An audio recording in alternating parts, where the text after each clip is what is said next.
what I would like to show us is a demonstration of how a buffer protects against drastic changes in pH.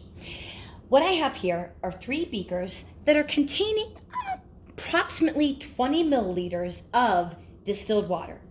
I have a universal indicator here, which is unique in that it displays a wide variety of different colors, which will be an indication of the approximate pH value.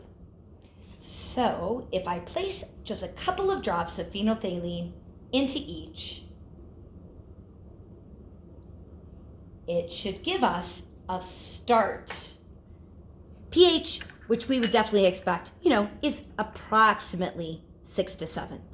All right, this will be remaining pure water without anything added to it. Okay, what I have here are 0.1 molar solutions of sodium hydroxide and hydrochloric acid. So on my right, I will add about a milliliter of hydrochloric, and to the left, I'll add about a milliliter of sodium hydroxide. And remember, we consider these to be strong invaders. And so adding the acid, we would definitely anticipate it to go more pink. And so we definitely know, we've changed a whole pH value. If I would add another approximate milliliter,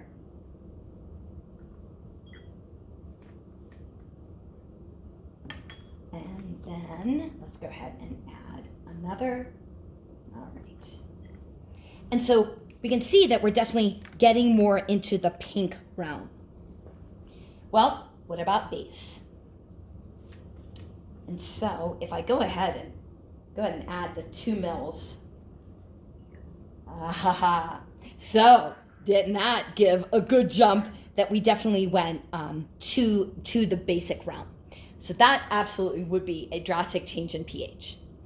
Well, strong invaders to pure water. Well, here are 3 samples of a buffer that's 0.1 in weak acid and 0.1 molar in a salt that's sodium of the conjugate base. So it's 0.1 molar in acetic acid and 0.1 molar in sodium acetate. Okay, so if I just add phenolphthalein, so this will act as our control.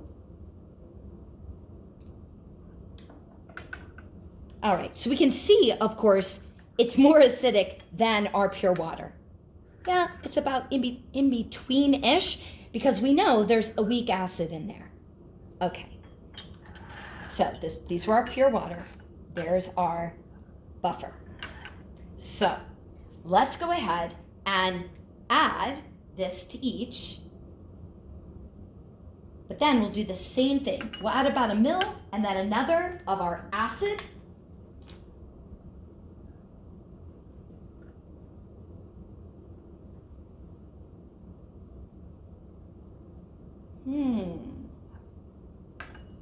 Now remember, here was the pure water. Let's go ahead and add about another. Not much change in the color. It's protecting the pH, which is indicated by the color. How about, let's go ahead and add base.